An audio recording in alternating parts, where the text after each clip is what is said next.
primeiro agradecer ao IEPG pela excelente oportunidade de falar num período tão difícil, de um contexto tão atípico. Nós nunca passamos certamente por isso. Nós ouvimos falar em planos de contingência, a gente ouve falar em situações de plano B, como eu havia dito no início, a questão das certificações da ONA, da Kementum, da ONA, da Joint Commission, da Joint canadense, quando se fala em plano B, em plano de contingência, mas a gente vive agora um plano de contingência verdadeiro, né? Um plano de contingência diante de uma situação que a gente nunca atravessou. Por exemplo, a questão dos hospitais de campanha, que eu quero falar um pouco mais adiante. Então, a farmácia clínica hospitalar, ela se encontra num contexto, numa situação pelo qual ela nunca atravessou. E o farmacêutico hospitalar, nessa situação, nesse cenário, ele vai precisar adquirir posturas, comportamentos e atitudes muito diferentes daquelas que ele tem normalmente numa situação onde não há esse tipo de fator externo que traga tanto incômodo e que traga tanta preocupação. Primeiro dizer que o farmacêutico clínico hospitalar, ele faz parte da linha de frente. Claro que aqui não se trata de uma questão de protecionismo em relação à profissão farmacêutica ou em relação a outra profissão qualquer, mas o farmacêutico, a partir do momento em que está contextualizado na atenção ao paciente, talvez não tão direta em alguns hospitais, em outros sim, ele compõe a linha de frente, ele compõe o atendimento ao paciente. E não porque ele simplesmente entrega ou dispensa o medicamento, mas também porque ele, através da dispensação, ele vai fazer recomendações, orientações, o próprio monitoramento dos medicamentos que vão ser utilizados. Portanto, essa é uma primeira questão que eu gostaria, que eu acho importante, que eu gostaria muito de abordar com todos aqui, essa atividade do farmacêutico como sendo lá um profissional da linha de frente, né? Nós estamos enfrentando uma outra realidade muito interessante nesse contexto da Covid-19, que é a telemedicina, e também tendo que nos adequar a esse atendimento que muitas vezes ele não é feito de forma direta, naquela conversa, naquele tete-a-tete junto ao médico. O atendimento acaba acontecendo através de meios eletrônicos. Meios eletrônicos os quais o farmacêutico está acostumado a atuar. Mas especificamente na questão do Covid-19, nós temos um apreço e uma necessidade maior de adesão ao prontuário eletrônico do paciente, ao registro das informações em prontuário. Então passa a ser muito mais importante que essas informações sejam fidedignas, que elas sejam registradas, porque somente com elas, em se tratando de uma situação à distância, como na telemedicina, é que o farmacêutico vai conseguir acompanhar essas informações oriundas do paciente. Portanto, a telemedicina é uma nova realidade e que a própria legislação farmacêutica tem se encarregado de atender a essa questão, visto que o paciente não vai poder ir a um ambulatório, por exemplo, para pegar uma receita para uso de medicamento de uso crônico, porque isso vai acabar expondo ele ao risco de contrair a doença. Então, isso é mais uma questão que eu gostaria de abordar aqui, que é a questão relacionada à telemedicina. Nós temos, diante da nossa realidade hoje, amigos que estão nos acompanhando, aliás, muita gente, que bom, muito obrigado a todos aí por acompanhar a nossa live. Mais uma vez, parabéns ao IEPG, que sem dúvida nenhuma é a empresa líder, o instituto líder em pós-graduação, um dos mais importantes do Brasil, e digo que na região centro-oeste, na região central do Brasil, sem dúvida é o instituto mais importante. E mais uma situação muito peculiar a nós aqui, amigos e turma, é o paciente geriátrico, porque o paciente geriátrico ele passa a ter uma contextualização ainda mais importante. Eu costumo dizer que na farmacologia nós até então tratávamos o paciente geriátrico, o idoso, como um paciente especial, junto com a pediatria, junto com o lactente, junto com os nefropatas, junto com o hepatopata, junto com a gestante, etc. A violência que a população idosa tem na população brasileira, estamos falando aí em alguma coisa em torno de 14,5% da população brasileira formada por idosos, algo em torno de 27,5 milhões de idosos, lembrando que o idoso no Brasil é aquele que tem acima de 60 anos, mas com esse contexto da população idosa, esse paciente ele é mais frequente, ele não é tão especial no sentido de ser uma exceção. Hoje ele é frequente. Então, o monitoramento de uso por esse paciente, do uso do medicamento, a questão das reações adversas, as interações medicamentosas passam a ser ainda mais preocupantes para nós farmacêuticos. Uma outra anotação que eu fiz e gostaria de citar aqui com vocês, em relação a esse novo contexto da Covid, é o monitoramento dos antibióticos, a metodologia do stewardship de antibióticos, né? O stewardship, acho que muitos conhecem, mas para aqueles que não conhecem, esse monitoramento, a gente não consegue traduzir o termo stewardship, mas seria uma espécie de gerenciamento do uso de antibióticos por parte dos pacientes. Esse gerenciamento feito pelo farmacêutico para os pacientes, em uma situação de pandemia, também encontra algumas dificuldades. Primeiro porque há uma questão de adesão a protocolo por parte do clínico, do médico, e isso é de vigilância do farmacêutico. E segundo, porque o farmacêutico nem sempre terá condições do acesso mais próximo ao paciente, até porque esse paciente, muitas vezes isolado, ele não vai ter aquela visita ou vai ter aquela presença contínua do farmacêutico. Anotei aqui também a participação muito importante do farmacêutico clínico nas comissões hospitalares. E essas comissões ativas agora, porque a necessidade da elaboração de novos protocolos ou da adequação dos protocolos já existentes. Então a gente pensa em comissão de controle de infecções, nós pensamos em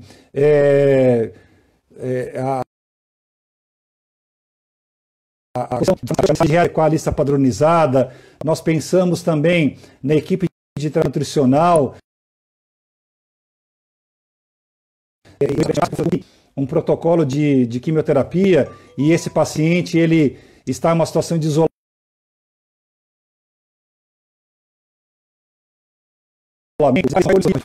né?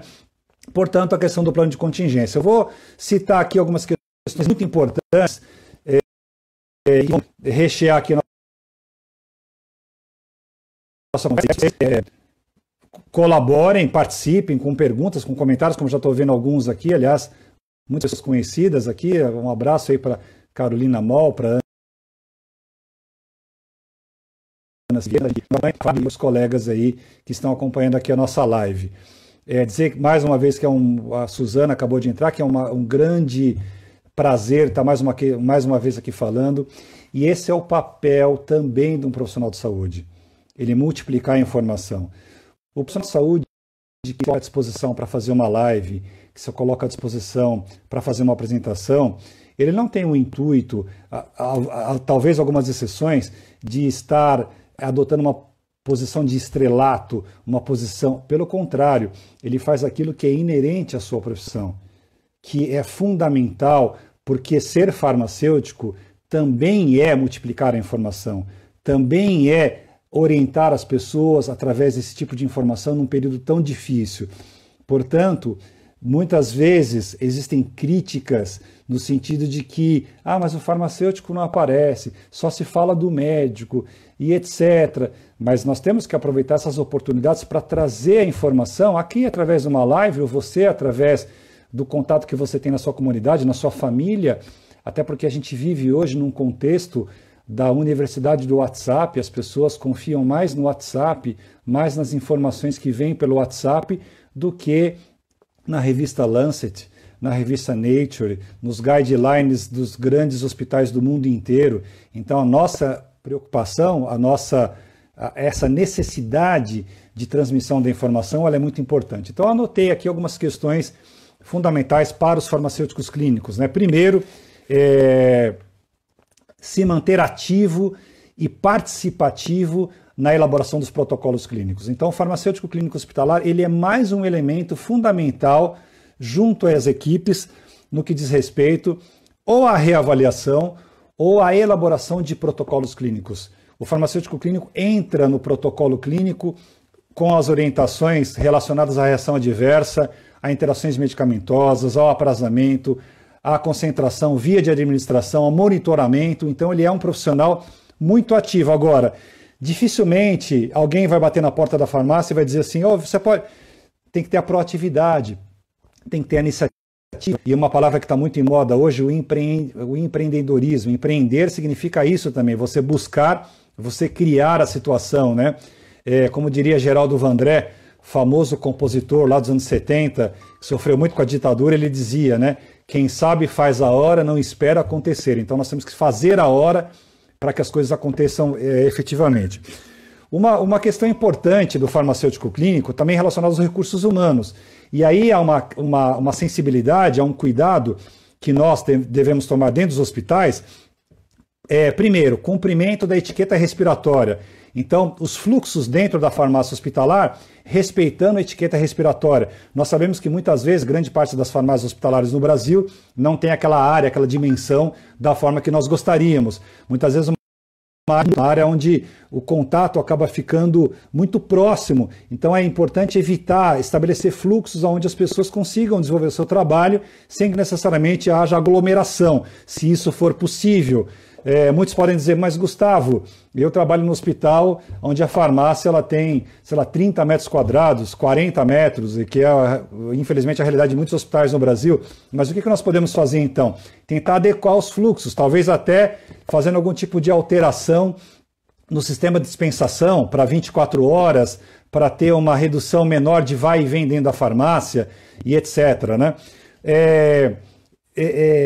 Tomar muito cuidado com a higienização das mãos dos funcionários da farmácia. Então, manter o álcool em gel dentro da farmácia, procurar junto com o CCH locais mais próximos, pia para os funcionários da farmácia lavarem as mãos, com a toalha de papel, com toalha para ele secar as mãos, quer dizer, de forma que ele possa também se proteger no ambiente de trabalho. A gente sabe que muitas farmácias mal têm uma pia dentro da farmácia, é importante que haja essa questão também. Eleger entre os funcionários da farmácia, você, farmacêutico clínico, coordenador, tem um risco maior ou que pertençam aos grupos de risco ou que tenham um risco maior quanto à comorbidade. Então, normalmente, numa farmácia hospitalar, você vai ter aquele funcionário com uma idade mais avançada, ou aquele funcionário que é portador de diabetes, ou o funcionário que tem asma. Claro que eu não vou mandar ele para casa, a não ser que ele esteja com a doença numa situação mais avançada, exacerbada, aí claro que ele não pode ter nenhum tipo de risco. Mas, se possível, promover escalas para esse funcionário mais flexíveis, ou evitar que ele fique em contato mais próximo com as regiões do hospital ou diretamente com os pacientes. Então, preservar a saúde dos seus funcionários também. Portanto, eu coloquei flexibilizar as escalas, né?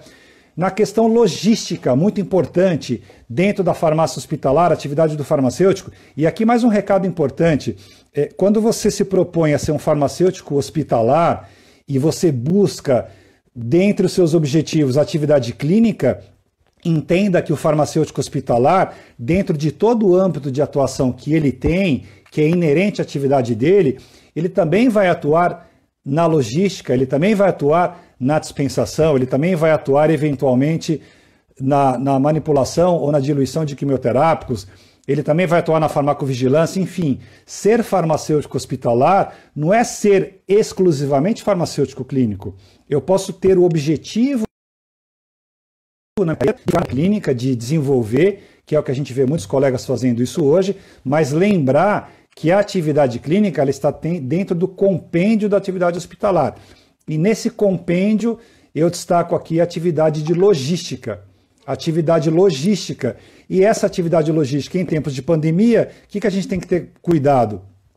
Primeiro, né, aqueles itens que têm maior uso, ter o cuidado para que não falte, para que a demanda não seja afetada por uma solução de continuidade, pela falta do produto. Na questão dos materiais, não pode faltar EPI. E aí, as programações de compra que a farmácia, direta ou indiretamente, atua, deverão, essas programações, preservar a condição, o cuidado de que não haja falta de máscara, de luva, de aventais, etc, etc. Tá? Turma, uma outra coisa muito importante, ainda com relação à logística, pensar nas cotas de abastecimento. Então, quanto menor for a quantidade de vezes em que alguém da farmácia se desloca até um setor para fazer um atendimento, nesse período de pandemia, que é um período atípico, melhor. Então, se a sua cota é 2 vezes por dia, talvez pensar em aumentar essa cota para uma periodicidade maior, se ela é 3 vezes por semana, talvez para a semana toda. A mesma coisa o abastecimento das farmácias satélites, também um outro olhar que a gente precisa ter. Com relação à dispensação, evitar aquilo que a gente chama de o uso do papel. Hoje, também pela questão da pandemia, o fato do manuseio do papel, porque esse papel que vai, esse papel que vem, essa solicitação que é feita lá no postinho de enfermagem, vem para a farmácia, eu checo, eu separo, eu envio, alguém lá dá um cheque, dá um tique, né? Eu destaco, trago a minha via, quer dizer, todo esse manuseio de papel que circula dentro do papel, também como um elemento que pode disseminar a doença. Então, essa questão do paperless, né? Do less paper, de não usar papel, utilizar a funcionalidade do prontuário eletrônico, ela se torna também muito importante e bastante significativa. Não usar papel e usar os meios eletrônicos digitais para ter a menor circulação de papel possível. Uma outra questão como eu disse anteriormente, tentar manter a dose unitária por um período maior. Se você faz dose unitária por troca de horário de turno de enfermagem, por troca de plantão, volte a pensar na ideia de fazer para 24 horas. De novo, isso é uma questão atípica. A gente sabe das vantagens de ter a reposição por dose unitária por plantão, por turno, mas quanto menor for o contato, quanto menor for a circulação de pessoas da farmácia para o posto de enfermagem e vice-versa, melhor. A gente não vai desabastecer os postos de enfermagem, mas a gente vai conseguir fazer um atendimento otimizado dos medicamentos e materiais para esses setores. Os fluxos de abastecimento no ambulatório, a mesma coisa, a farmácia ambulatorial, a farmácia do pronto-socorro, a farmácia do pronto-atendimento. Então esse fluxo também tem que ser otimizado, tanto o fluxo de atendimento quanto o fluxo de abastecimento. A farmácia tem que estar muito atenta para que não tenha esse risco de exposição maior nessas questões. Turma, uma outra coisa muito importante, e aí peço a atenção de todos aqui, muito cuidado com as devoluções. Então, na farmácia hospitalar, muito comum, você faz o abastecimento dos setores e esses produtos que não são utilizados pela enfermagem, porque o paciente teve alta, porque o médico mudou a prescrição, porque o paciente foi transferido para a UTI ou da UTI foi para a enfermaria, enfim, esses itens que são devolvidos para a farmácia precisam ser higienizados ou sanitizados, porque eles estavam no posto de enfermagem. Um cuidado para que a gente não comprometa a saúde dos profissionais que vão depois manusear esses itens e colocá-los de volta lá no estoque. Se você tem no seu hospital um atendimento ambulatorial, um atendimento feito para pacientes de ambulatório, pacientes que vão na farmácia do ambulatório para retirar o medicamento com a receita, tente estabelecer fluxos mais otimizados. Primeiro, cuidado com as filas, as pessoas ficam do lado de fora da farmácia, pode ser num posto de saúde, pode ser numa unidade básica, para pegar o medicamento ali no guichê da farmácia. Vamos organizar as filas, colocar faixas no chão para manter a distância de 2 metros. Vamos manter alguém da farmácia nessa fila, orientando, monitorando, para que não haja aglomeração. Vamos fazer uma triagem das receitas na própria fila, aliás, isso já muitas vezes já é feito, para que esse indivíduo que está lá na fila 1 hora, meia hora, 40 minutos, ele, além de chegar lá na frente e não ter o remédio dele, ele também corre o risco de se contagiar estando ali na fila com outras pessoas. Então é muito importante, também um contexto dentro da farmácia clínica hospitalar, a farmácia ambulatorial, a organização, a otimização dessas filas.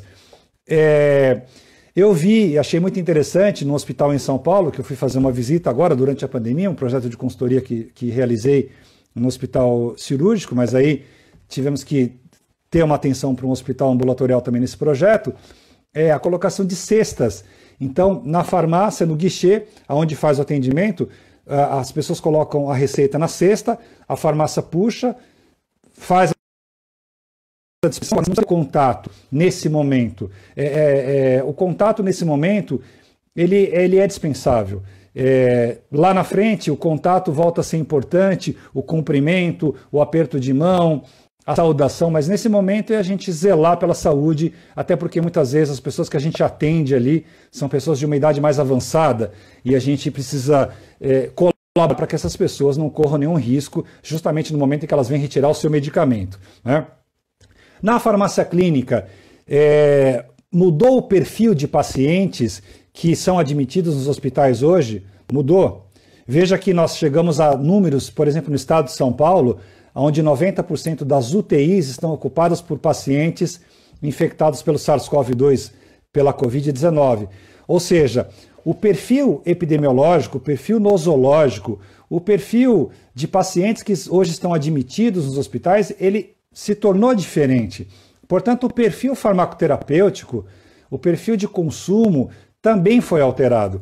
Com relação a isso, obviamente que alguns elementos, alguns passos, como por exemplo, a conciliação medicamentosa, ela passa a ter uma significância ainda maior, porque eu passo a ter uma presença mais acentuada, maior, de pessoas pertencentes ao grupo dos idosos, que fazem uso normalmente de polifarmácia. Então será necessária uma avaliação prévia desses medicamentos que esse idoso, que há 2, 3 dias, está rígido e agora ele está internado aqui no hospital. Então, esses medicamentos que ele faz uso, a levotiroxina porque ele tem hipotiroidismo, a hidroclorotiazida porque ele é hipertenso, toma diurético, o enalapril porque ele toma inibidor de enzima, a metformina porque ele é diabético, enfim, todos esses medicamentos sendo avaliados e sendo mantidos a partir da entrada do paciente para dentro do hospital, ou seja, a consciência farmacêutico obedecendo ao consumo regular daqueles medicamentos que ele já faz uso. Outra questão importante que eu notei aqui também é verificar o aprazamento desses medicamentos com o intuito de, obviamente, manter aprazamentos mais longos, porque quanto menor for o número de vezes em que há o contato da enfermagem com o paciente, é um contato menos frequente, é um risco menor de contágio.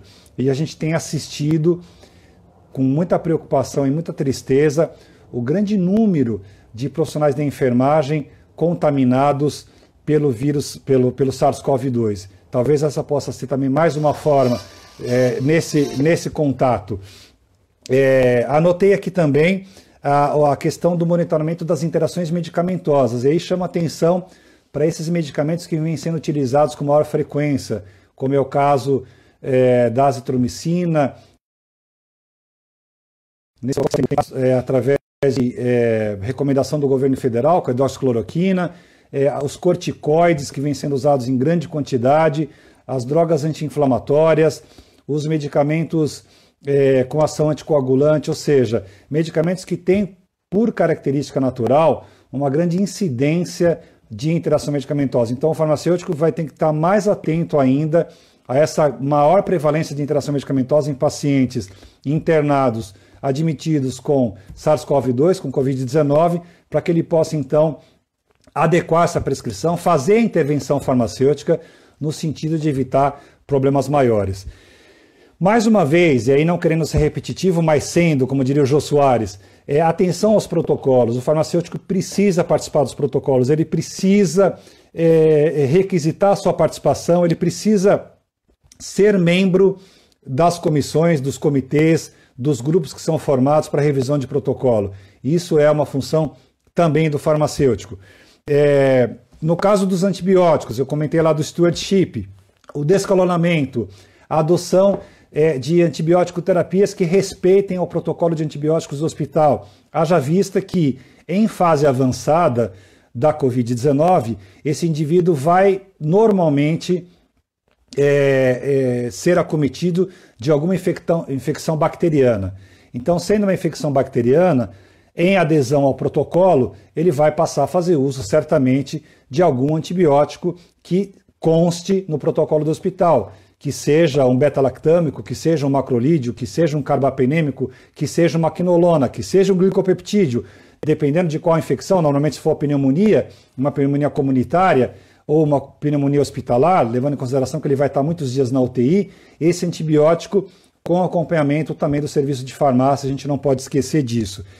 Monitoramento do volume e do recebimento de eletrólitos e principalmente da soroterapia. Então, o paciente admitido, o paciente institucionalizado, o paciente internado, normalmente nesse estágio, nessa situação de acometimento pelo SARS-CoV-2, a hidratação se torna muito importante e também o uso dos eletrólitos. Mas, de novo, por serem pacientes, em sua grande prevalência, idosos, muita atenção, monitoramento, por exemplo, do potássio, se o paciente pode receber o potássio, em que concentração, ou se é um soro apenas para manutenção hídrica ou hidroeletrolítica, como a gente costuma dizer no linguajar mais técnico.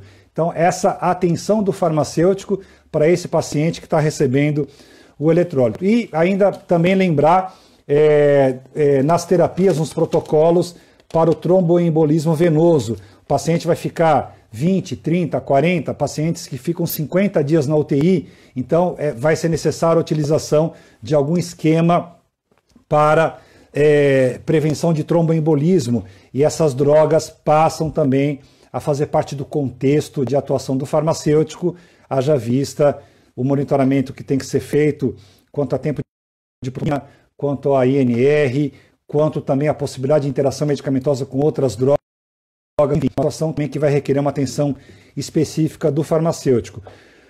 Se possível, com relação ao uso dos analgésicos, nós tivemos no começo da pandemia algumas recomendações e alguns alertas relacionados ao uso de alguns anti-inflamatórios não esteroidais, com atenção para o naproxeno.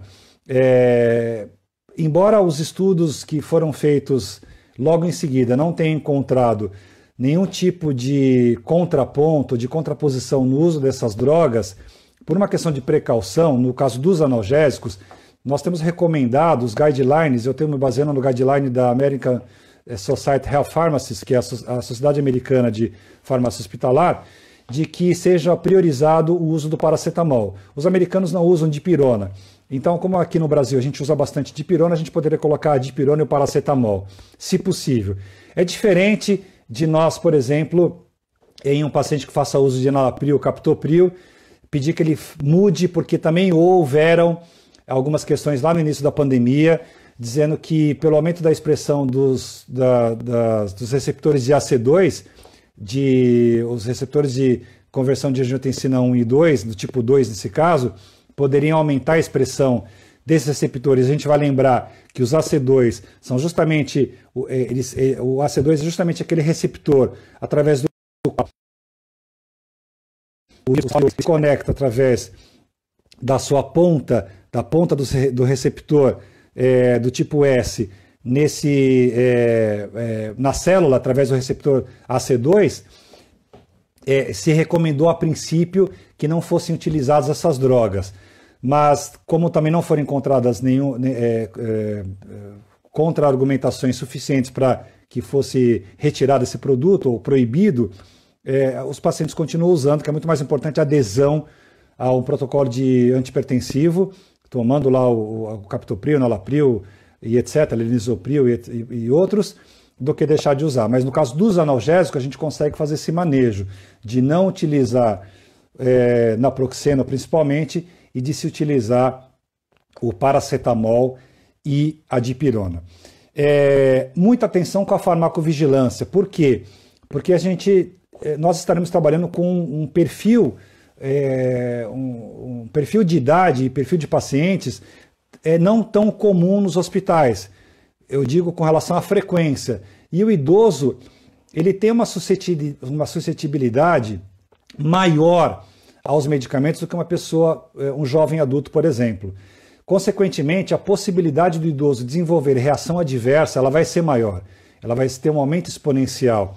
Porque o idoso tem questões que a gente sempre lembrar e são importantes, como alteração do pH gástrico, como redução da capacidade de absorção através da motilidade gastrointestinal que é alterada, como redução do volume hepático, consequentemente, alteração da capacidade de biotransformação, como alteração dos valores da fração microsomal hepática CYP450. Então, todas essas questões farmacocinéticas, elas mudam o perfil do medicamento dentro do organismo do idoso. Consequentemente, elas vão expor o idoso a uma suscetibilidade maior, como eu disse anteriormente, de desenvolver uma reação adversa. Ou seja, os meios de monitoramento, os meios de reconhecimento de reação adversa nos hospitais agora, com essa nova situação pandemia, eles passam a ter uma importância maior, porque a frequência de reações adversas ela vai ser maior. Eu quero fazer um registro aqui também, no que diz respeito à atuação do farmacêutico hospitalar, a atuação do farmacêutico clínico nos hospitais de campanha. Os hospitais de campanha, é importante lembrar que são hospitais que estão sendo erguidos, alguns já erguidos em funcionamento, como aqui em São Paulo, o Hospital ali no Pacaembu, o Hospital no Anhembi, no Rio de Janeiro, alguns hospitais também já em funcionamento, em outros estados também. Os hospitais de campanha, eles têm como objetivo suprir uma necessidade atípica, uma necessidade que é determinada por uma pandemia, como se fosse um hospital construído durante uma guerra. Claro que a gente não vai esperar do hospital de campanha o mesmo nível de estrutura de um hospital comum. Mas é importante dizer também que nem por isso o hospital de campanha tem que ser um hospital mequetrefe, meia boca, que não atenda a padrões de qualidade. Não é porque ele não tem paredes de alvenaria, tubulações, teto, heliponto e etc, etc, que ele não precisa seguir os mesmos padrões, ou chamado padrão ouro, de um hospital, como a gente já reconhece, os hospitais que já existem, que têm em funcionamento. Portanto, uma primeira questão muito importante é quanto à qualidade, quanto ao nível de instalação, eu vou falar da farmácia especificamente, dentro desse hospital de campanha. Então a farmácia do hospital de campanha, com todo respeito, ela não pode ser um puxadinho, um local lá no canto da lona, onde a gente coloca lá uma prateleira de aço, coloca as caixinhas de medicamento e fala, beleza, a farmácia... Não, porque nós estamos com medicamento, nós estamos com produtos que seguem as regras de conservação e temperatura, abrigo da luz, umidade e outras, contaminação microbiológica em alguns casos, muitos termolábeis guardados em geladeira, em que condições vai funcionar essa geladeira? Eu vi colegas relatando que nos primeiros dias, até que chegava a geladeira, foram colocadas caixas de isopor. Será que a temperatura ideal dentro de uma caixa de isopor? Então, hospital de campanha, então o foco. Farmácia de campanha. O que é a farmácia de campanha? Vai seguir as mesmas peculiaridades de uma farmácia hospital que funciona normalmente. Claro, com algumas questões mais peculiares que a gente vai compreender desde que elas não interajam negativamente, primeira coisa, com a conservação dos medicamentos. Depois, em segundo ponto, como é que nós vamos estabelecer o fluxo de trabalho dentro dessa farmácia hospital de campanha, como é que é estabelecido o fluxo de dispensação, qual o número de leitos desse hospital de campanha, como é que eu vou contar? Aí eu recomendo, eu enquanto vice-presidente da SBRAF, alguns anos atrás, e aí nós temos a SBRAF, Sociedade Brasileira de Farmácia Hospitalar, nós temos um guideline que foi feito pela SBRAF lá em 2009, aliás, por muita coincidência, na cidade de Goiânia, no congresso que tivemos em Goiânia. Aí recentemente ele foi atualizado no congresso da SBRAF no Rio de Janeiro.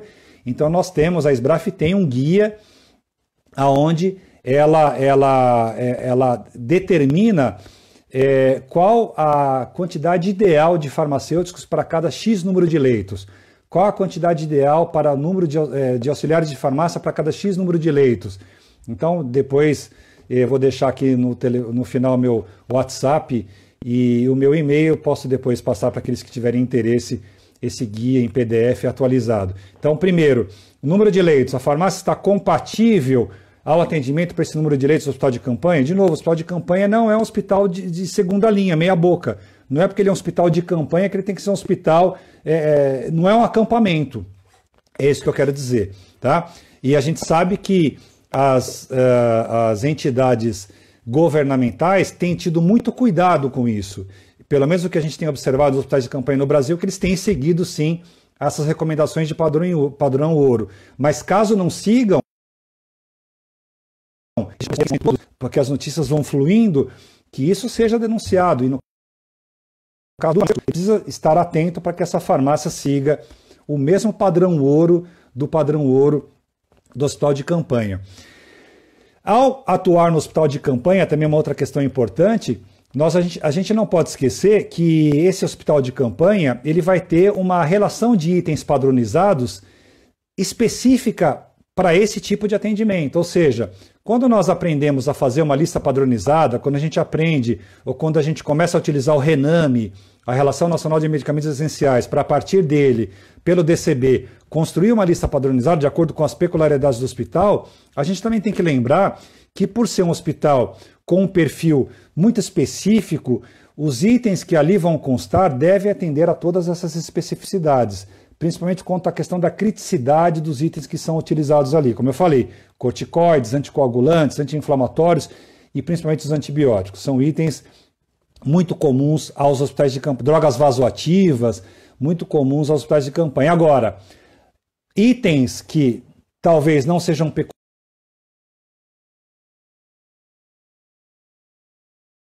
peculiares de campanha, como por exemplo, antihipertensivos, antidiabéticos orais e medicamentos para doenças crônicas ou crônico-degenerativas também deverão constar. Mais uma questão importante é o cuidado, você farmacêutico que circula de um hospital de campanha e vai em seguida para o hospital que você atua fora do hospital de campanha, porque é a realidade de muitos profissionais de saúde hoje no Brasil. Eu trabalho no hospital de campanha, mas eu dou plantão num outro hospital e eu tenho esse trânsito de um lugar para outro, então muito cuidado com o seu jaleco, muito cuidado com a higienização, porque você sai de um ambiente onde há um grande potencial de pessoas contaminadas e você vai para um outro ambiente onde nem sempre o cenário é o mesmo. Você pode sair do hospital de campanha e ir para o hospital geriátrico, imagina o risco. Ou você sai do hospital de campanha e vai para um hospital que você trabalha, que é uma maternidade, ou um hospital pediátrico. Então, é importante ter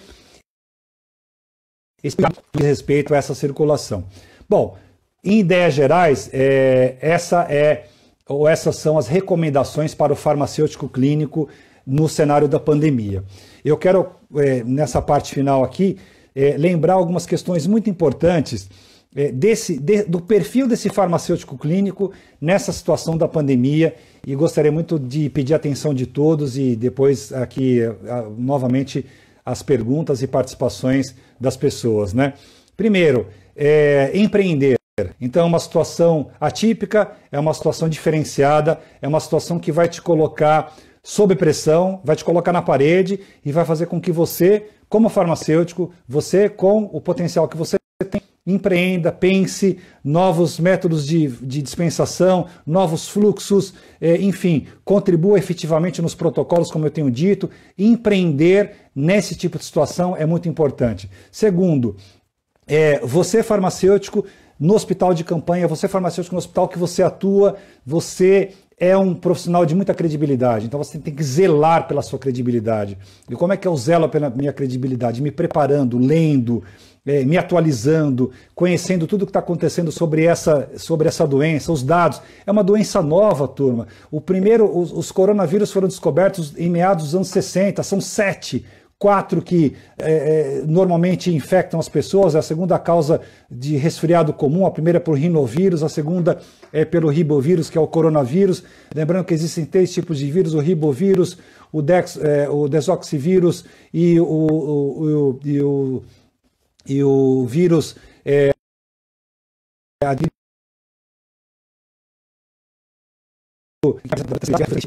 que afeta humanos de maneira mais importante, seguido do SARS, que é aquele do ano 2002-2003, da MERS 2012-2013. Então, o SARS-CoV-2 é um vírus que a gente a cada dia vem aprendendo com ele. Inicialmente se acreditava que ele era um vírus sistêmico. Aliás, desculpa, era um vírus respiratório. Agora a gente começa a ver as implicações sistêmicas desse vírus. Outra questão muito importante, a capacidade de ouvir e responder, a capacidade de ouvir, aprender e responder à altura, responder dando a informação precisa, porque as pessoas, os médicos, os enfermeiros, eles precisam da atuação do farmacêutico, você tem que você precisa estar preparado para fornecer essas informações de maneira convincente, né? Eventualmente vai ser importante você tomar essas posturas de iniciativa. Lembra uma frase do latim que os advogados usam muito, que é o priori in tempore potiori injuri, né? Quem se adianta no tempo tira vantagem no direito. Então, sempre se adiantar nessas situações, nessas questões importantes, não esperar que o problema aconteça. Nessa condição de pandemia, a gente vai atuar com estruturas diferentes.